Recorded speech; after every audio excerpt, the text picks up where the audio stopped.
আমরা আমরা মনে করি যে এই গাড়ি বন্ধ থাকার কারণে শুধু পরিবহন ব্যবসা না, এই শরীয়তপুরের 20 লক্ষ লোক যারা ঢাকায় যাতায়াত করে ঢাকামুখী প্রত্যেকেই তারা দুর্ভোগের শিকার।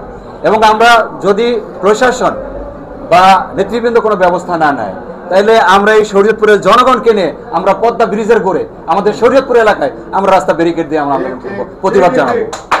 শুধু আমার পরিবহন শ্রমিকদের সাথে সারা শরীয়তপুরের লোক সম্পৃক্ত থাকবে ইনশাল্লাহ। হ্যাঁ, আমরা গাড়ি বন্ধ। এই যে আমি ফারুক আহমেদ চৌকিদার, শরীয়তপুর আন্তজেলা সড়ক পরিবহন শ্রমিক ইউনিয়নের সভাপতি।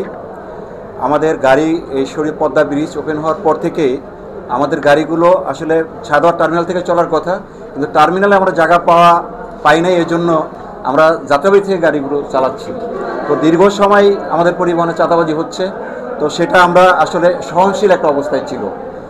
এখন যে অবস্থাটা আমি জেনেছি যেটা যে মালিক সমিতির কাছে তারা 5 কোটি টাকা চাঁদা চেয়েছে এক যুবদল নেতা যাত্রাবাড়ির নাম ফাহিম। তারপর থেকে আমরা গাড়িগুলি পাঠাচ্ছি যাত্রাবাড়িতে, কিন্তু আমাদের গাড়ি এ পর্যন্ত 25টা গাড়ি গ্লাস ভাঙছে, আমার 25টা শ্রমিককে মারধর করছে। আজকেও সকালে আমাদের এক শ্রমিকের মাথা ফাটায় ফেলছে, গাড়ি ভাঙছে। এখন আমরা গাড়ি নিয়ে যাত্রাবাড়িতে যাইতে পারতেছি না। এই শরীয়তপুরের 20 লক্ষ লোকের একটা দুর্ভোগান্তি মধ্যে যাত্রী শরীয়তপুরের জনগণ পড়ছে। এখন এটা আমরা আসলে একটা চাঁদাবাজ মুক্ত একটা পরিবহন আমরা চাই, একটা ব্যবসা চাই, যেখানে আমরা নির্বিঘ্নে আমার শ্রমিকরা গাড়ি চালাইতে পারে।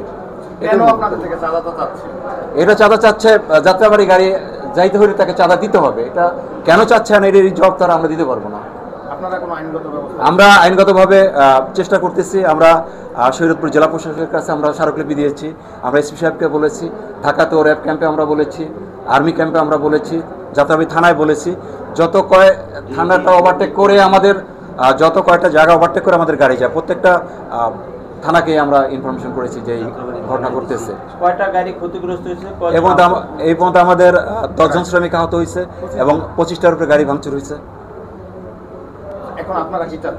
আমরা চাচ্ছি এটা একটা সুষ্ঠু সমাধান। আমরা কাউকে চাঁদা দিয়ে গাড়ি চালাবো না, এটা প্রশাসন নিয়ন্ত্রণ করবে, এটা আমাদের প্রশাসনের কাছে দাবি। কারণ চাঁদা দিয়ে ব্যবসা করা যায় না। হ্যাঁ হ্যাঁ, যে 5 কোটি টাকা একসাথে না দিলে মাসে 10 লাখ টাকা দিতে হবে। এখন এটা প্রমাণ করে মালিক সমিতিরা আমাদেরকে জানাইছে, এটা প্রমাণ করে একটা জায়গায় গিয়ে যে যাতায়াতে আমরা গাড়ি নিয়ে যাইতে পারতেছি না, আমাদের শ্রমিকরা মারধর করে গাড়ি ভাঙে, তাহলে এটা প্রমাণ করে যে তারা চাঁদা ছাড়া এখানে গাড়ি চালাতে দিবে না।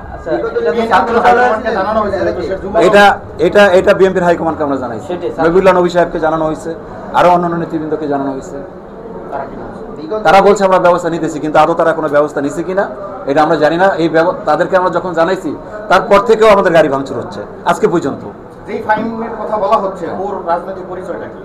আমার জানা মতে সে বিগত 12-13 বছর আগে যখন বিএনপির কমিটি ছিল, সে থানার সহসভাপতি ছিল যুবদলের। বর্তমানে সে তার কোনো কমিটি নেই এবং তার এটা যাত্রাবাড়ি থানার। কখন? না, আগের টাকা নিত না। এই বিএনপি ক্ষমতা আসার মানে 5 তারিখের পরে, এই 5ই আগস্টের পরে সে এই চাঁদাবাড়িটা শুরু করছে।